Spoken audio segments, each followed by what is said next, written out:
Hello, welcome back to Bison Overtime. I'm Malik Mitchell. And I'm Dash Mentzel. All right, let's get right into it. So the football team played against Towson this past weekend away, and they won 35-7.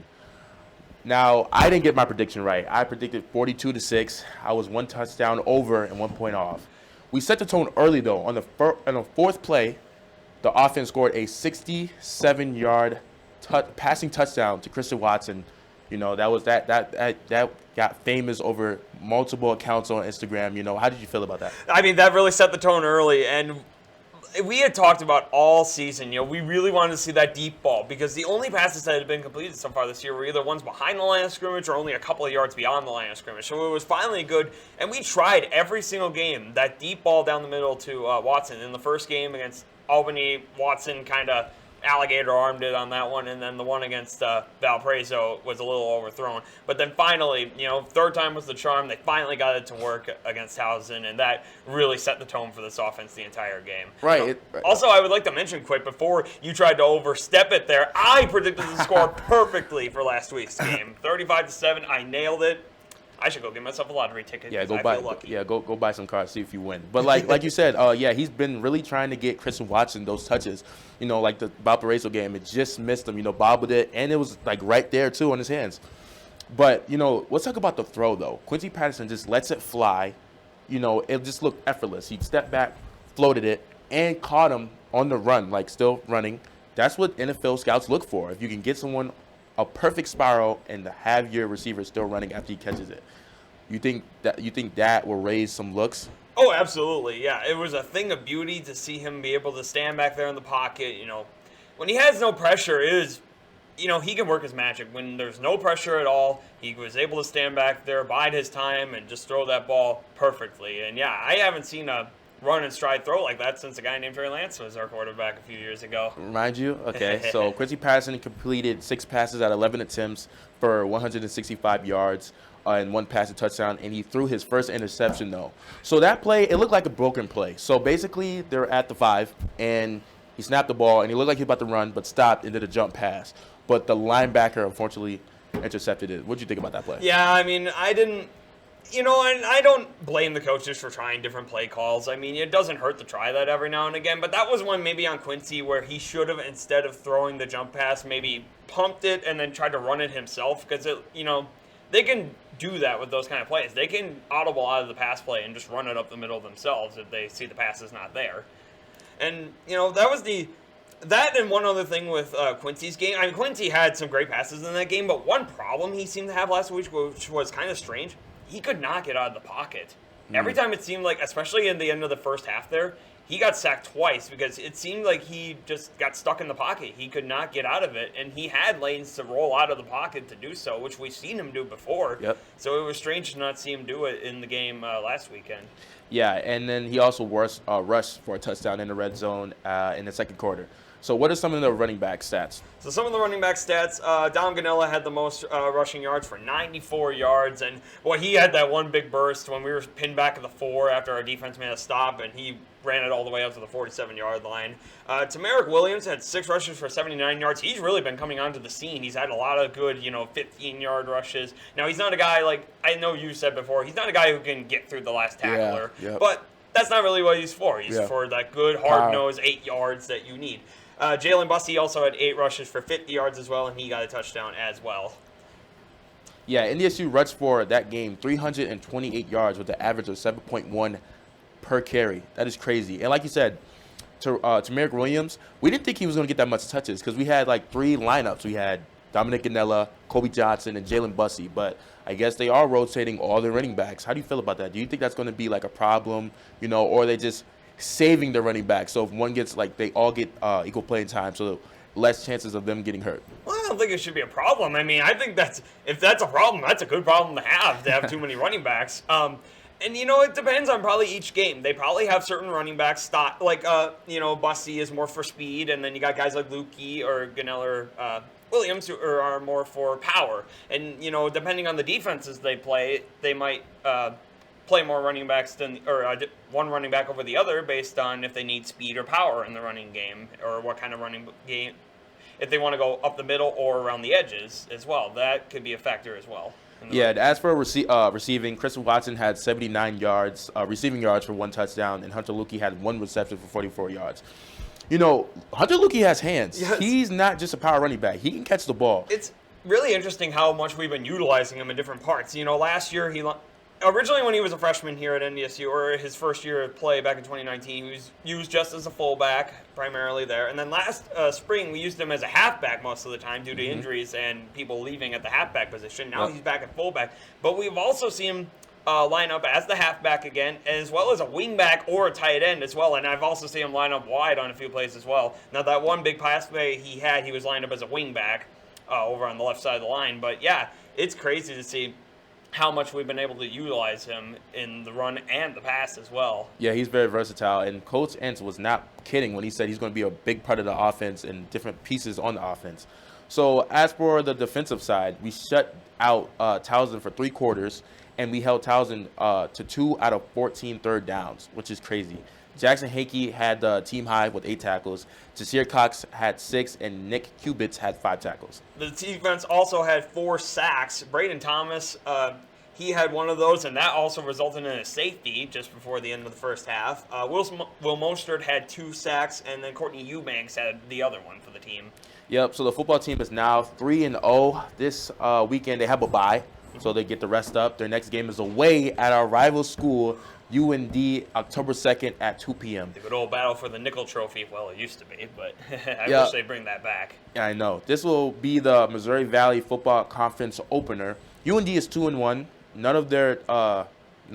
They have played nothing but non-conference teams, and the same for us. So we're in the same boat. Last season we beat them 34-13. You know, last time they beat us was in 2003. A long, long time ago. And UND right now currently is 2-1. They won their week 1 game against Idaho State 35-14. Lost their second week game against Utah State 48-24. Utah State also being an FBS team. And they won against Drake last weekend in a dominating way, 38-0 as well. So let's get into this little debate we had off camera. Do you think UND is going to beat us?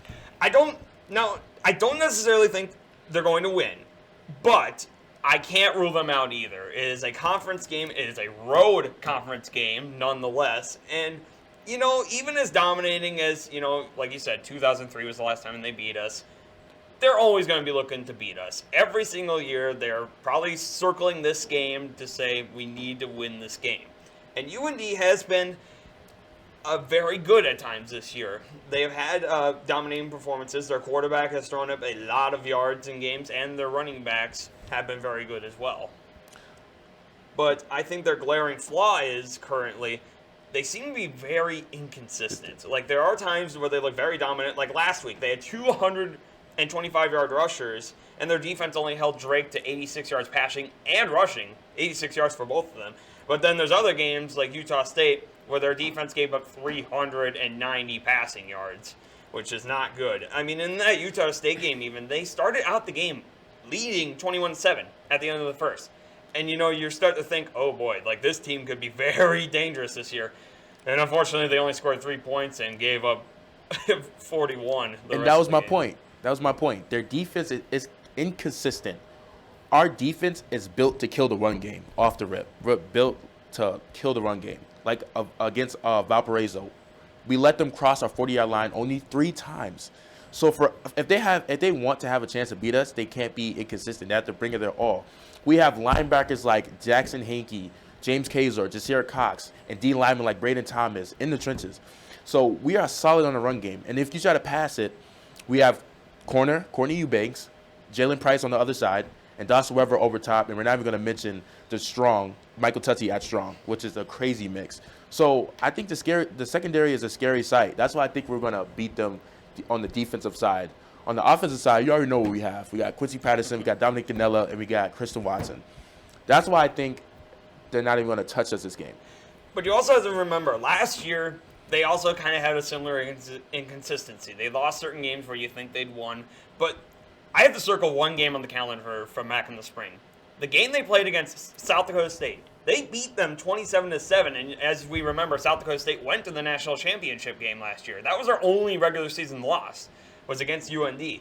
So UND, when when they see the time is right and when they want to beat an opponent really bad, possibly like NDSU this year, they will bring their A game. So we have to be cautious of that. We can't go in there thinking this is going to be a cakewalk and we'll just be able to run right over these guys because of that inconsistency.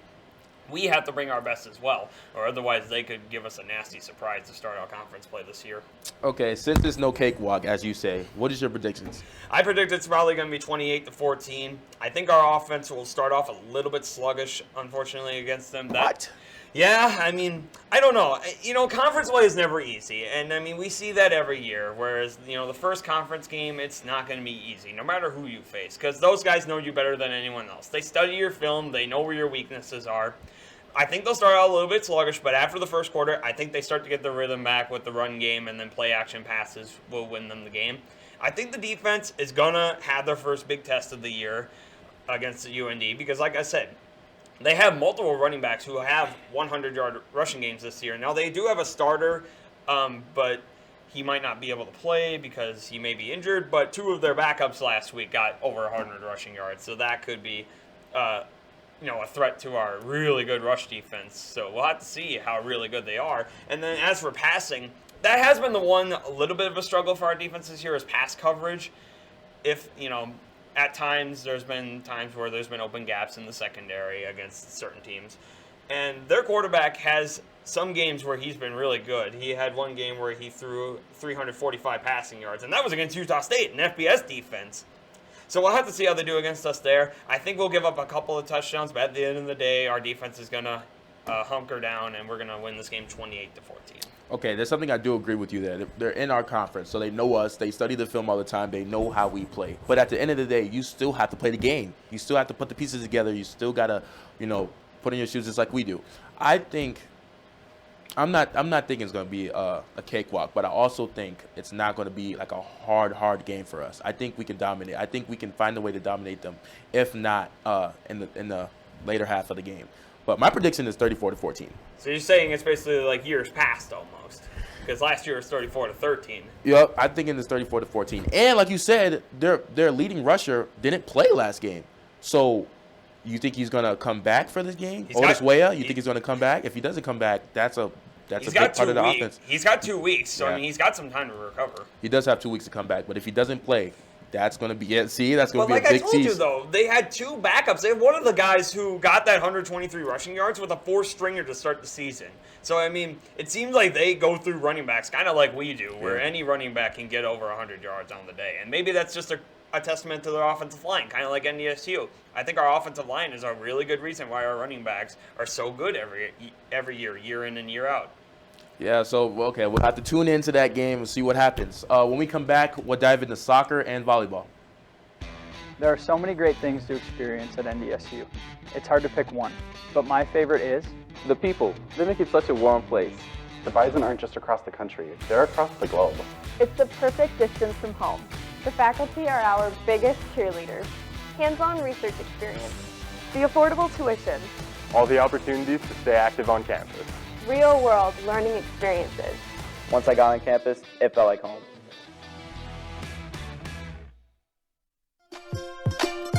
The NDSU bookstore has everything you need to show off your Bison pride. The bookstore can have you sporting green and gold wherever you go. It offers many different brands, sizes, styles, and selection so that you find exactly what you're looking for.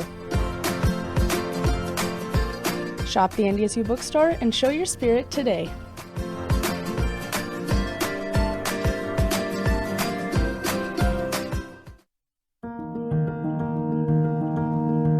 No kid deserves to go hungry, but try as they might, not every family can afford to put food on the table every day. That's why the Great Plains Food Bank and their partner agencies work every day to bring food to our hungry neighbors. Every dollar donated can provide 4 meals for those in need. Go to greatplainsfoodbank.org and donate today so no kid in North Dakota ever has to go hungry. there are so many great things to experience at NDSU. It's hard to pick one, but my favorite is the people. They make it such a warm place. The Bison aren't just across the country, they're across the globe. It's the perfect distance from home. The faculty are our biggest cheerleaders. Hands-on research experience. the affordable tuition, all the opportunities to stay active on campus, real-world learning experiences. Once I got on campus, it felt like home. Welcome back. Thank you for not going away. This previous Friday, we're going to get into soccer. This previous Friday, they played Marquette in Milwaukee and lost 1-0 in double overtime. With 1 minute to go, the goal was given up. Oh, man. Soccer is really having a tough time. Indeed. Right. So in the first half of the game, in the 19th minute, defender Katrina Patscott created the first chance to score in the game. She crossed it into the box, but Marquette was able to stop the play. And in the 27th minute, forward Olivia Lavick shot from the edge of the penalty box, which is pretty close, and was stopped just inside the left post. And then in the second half, Ellie Schneider had a free kick that was deflected and forced a diving save by Marquette's goalkeeper. And in the 84th minute, Olivia Lovick battled multiple defenders on a counterattack and put a shot on the target. The goalkeeper barely got her fingertips on the ball, but she wound up saving it. NDSU finished the game with 5 shots and 2 corner kicks. Olivia Lovick led the team with shots on goal with 2, and then goalkeeper Sophia Howe would make a career-high 12 saves in the game. But unfortunately, as you were about to say, with overtime, it wasn't enough. Yeah. So what happened in overtime? So in overtime, with the 5 seconds left, Lavick had her shot blocked at the top of the penalty box again, and it forced to a second overtime. And then in the 103rd minute, Marquette registered their first shot in the second overtime and was able to get it in.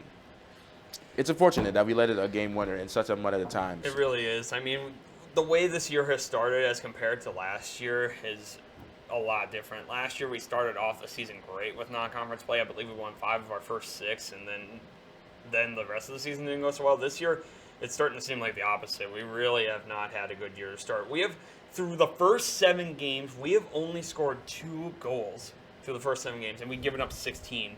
I mean, you really can't win any games if you don't score any goals. You score 1 goal every 3.5 games to start the year so far. I mean, that's not going to show well on the score sheet. Yeah. At all. Yeah, they're not doing pretty good. But we do have a really good goalkeeper. You know, she did what she could throughout the game. Yeah, I mean, Sophia Howe, I've noticed that she's been getting a lot better throughout every single one of these games. But unfortunately, if you don't score any goals, you're never going to win the game. I mean, unfortunately, the defense is going to have to crack at some point. It's like any other game. If your offense doesn't get you any points, your defense, no matter how good they are, it's still not going to win you the game. Right. How many saves did she have that game? She had 12. Yeah, I mentioned already. She had 12 saves. That is definitely her new career high, and it was an impressive performance. But unfortunately, the lack of offense let her down in that one. I know. Moving on to volleyball, more bad news. This previous weekend, they played at the Portland State Tournament. On Friday, they played Portland State and lost 3-0. On Saturday, they played Gonzaga and lost 3-0. Later that day, they played Portland again and lost 3-2. So some of the stats on that one, on those losses. In the Portland State game, in the first one, Allie Hinsey led the team in kills with 11. Sierra Tanchin had 10, and Alexis Bowling had 5. And then in the Gonzaga game, Tanchin had the most with 11. Hinsey had the second most with 8, and Kirsten Tidd had the third most with 5. And then in the second Portland State game, Allie Hinsey had the most with 19. Sierra Tanchin had the second most with 13, and Alexis Bowling had the third most with 10. And then it gets worse. Yesterday, we played our first Summit League game at home against Kansas City, and we lost 1-3. And then in the kills in those games, Hinsey had the most with 17, Sierra Tanchin had the second most with 12, and then Alexandria Hicks had the third most with 7. Now, I would like to mention something. You look at those first 2 games especially of the Portland State tournament. Yep. The most kills on the team were only 11 in both of those games. And, of course, we got blanked in both of those 3 games to 0. And it really showed with the amount of points our offense, or lack thereof, the amount of points our offense was able to get in those games. Yeah, I think this tournament was a shocker because we were a beast in the Cal tournament. I think we jinxed them by predicting that they were going to do well. You think it's our fault? Yeah, I think we did too. But in this tournament we got swept. Like, I don't get it. Like, why we do good? And those teams that in the Cal tournament were arguably better than Portland State and Gonzaga, wouldn't we say? I mean, and we had mentioned about how Portland State, playing 2 games against them, it was going to be hard to win both games. I mean, we knew that. But the fact of the matter is that we got decimated in the first game. And we played better in the second game against Portland State. We took it to 5 games, but unfortunately it still was not quite enough. And I think that's just because I think both of those teams, Portland State and Gonzaga, it seemed like they had, more, I don't know if I want to say effort, but it seemed like they definitely had more willpower to win those games than we did, unfortunately. Right, and do you think, we're not getting as much kills as we were, in the last tournament? What is the decrease in that? Yeah, I mean, we picked it up in the third game of the Portland State game. I mean, Hinsey had 19, but then again, we don't, other than Hinsey and Tanchin, it really kind of drops off after that for a lot of those games. And even then, everybody seemed to struggle in the first couple of games there. I mean, in the Kansas City game, or series, it seems like we picked it up a little bit. Hinsey had 17, Tanchin had 12. But then again, it's and actually more in that Kansas State series, we lost the first game 29-27. So we went into extra rounds, and we ended up losing 29-27. The second game, we lost 25-20, so it was a little bit further. The third game, we actually dominated the third game, winning 25-14. But then it seems like Kansas State played the good old Uno reverse card on us and beat us by the same score of 25-14 to close out the night. Right. So what I'm thinking is, if we don't have those two duos performing, it's going to go bad for us, basically, in the tournament. It really does. It seems like if they're not on point 100%, the rest of the team can't seem to revolve around that, unfortunately. So now we are 6-7. They have just one match tomorrow at 1 p.m. at home against Oral Roberts. Oral Roberts is 7-3. Last season we played them twice and won both times, 3-2. So any predictions how that would go? I mean, yes, we beat them in both games last year, but unfortunately, it seems like we're kind of struggling out of the gate right now in conference play and to end the non-conference play. So I'm going to predict it's going to be 3-1. Oral Roberts is going to win. I feel like we'll keep these sets close, the ones that we'll lose, but I feel like Oral Roberts is really good right now because they're 7-3 in non-conference. So unfortunately, I feel like they're going to be able to pull out a win here. Yeah, I think we'll win though, barring last season, and because they haven't played as much competition as we have so far this season. That's what I mean. You can win a lot of games, but what are the competition? I suppose. Yeah, so that's fair. We've had some tough competition in non-conference. Yeah, so that's what I'm thinking. Okay. Hopefully they do good this weekend. We'll tune in definitely. When we come back, we'll end it with women's golf. Stay tuned.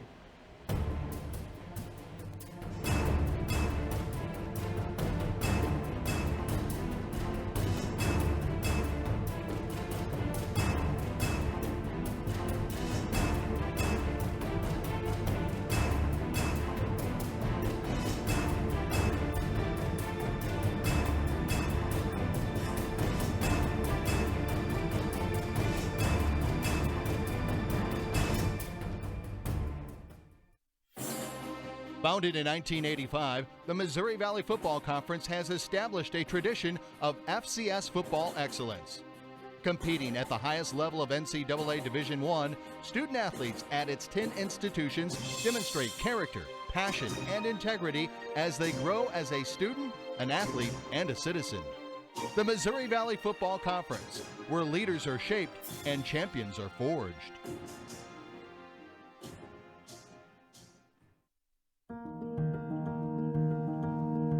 No kid deserves to go hungry, but try as they might, not every family can afford to put food on the table every day.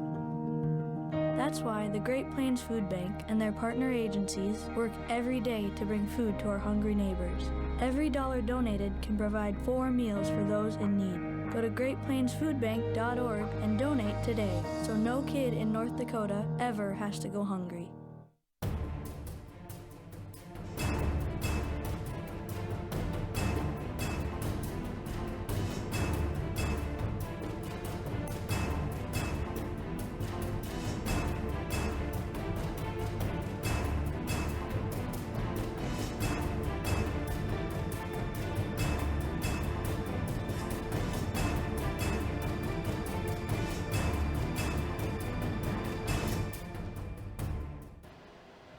Welcome back. Now we're going to end the show with women's golf. The women's golf team played at the Coeur d'Alene Resort in Idaho this past weekend. The Bison posted rounds 305 and 308 and fired a season-low third round score of 294. Yeah, they finished with a total of 907 points and in 15th place out of 17 teams, which is very strange. Hawaii ended up winning the tournament with a 3-round score of 872, and Sacramento State finished second with a score of 873, and Gonzaga rounded out the top 3 with 875. But I want to go more onto our team. It seemed really strange. You know, I hyped them up so much after last week because they went into Brookings and finished second out of 10, and sophomore Leah Scarr had, led the team in points in that game. And, it really looked like this team being so young and having a young player leading the team in scoring and finishing second. I really thought that this team, at their worst, would probably only finish like 8th or so in this tournament. And as they mentioned, every player, it seemed like, was on their worst day in that game. Leah Scarr, who is a sophomore, she cracked the top 25 and tied for 25th place with a career low of 222, and that was our best scorer. Lexi Giolat and sophomore Catherine Monty both carded a 3-round score of 232, and that was tied for 67th place. And then Elise Hoven finished with 233, tied for 72nd place, and Maddie Herzog closed out the group with a score of 234 and 76th place. Yeah, so Scarr, she had a team high of 9 birdies in the tournament. So as a team, NDSU registered 158 pars and 30 birdies. The average score over the 3-day tournament of the par was 71, of course, of 75.77. So, yeah, like you said, so the women's team finished 15th overall. 15th place, which is not good, obviously. No. But, look, compared to last tournament, right? They did okay, right?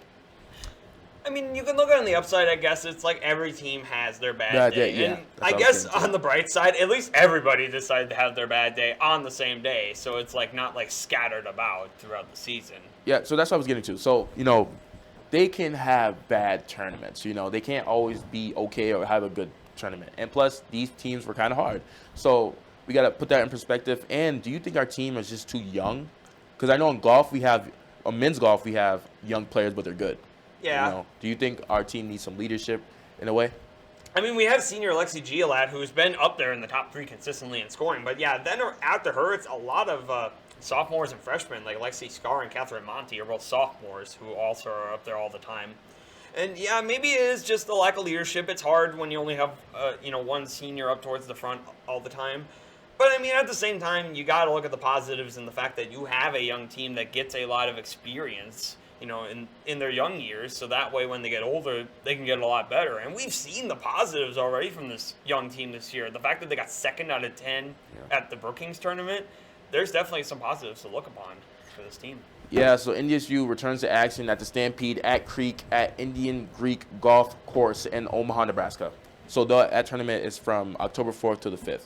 So how do you think that will go? I don't think it'll go nearly as badly as last week did. I'm really thinking, looking at the stats, looking them over, I think that was just a big bump in the road for the team. I mean, and every team has that, especially if you're young at the beginning of the season and coming off of a high. A lot of teams, when they're young, coming off of a high, especially individual players throughout all sports, they come off of that high and they get a lot of pressure put on their shoulders to keep doing that, and that's when they fall off. So I think this was just a reminder to the team that, you're still young yet, and, you got time.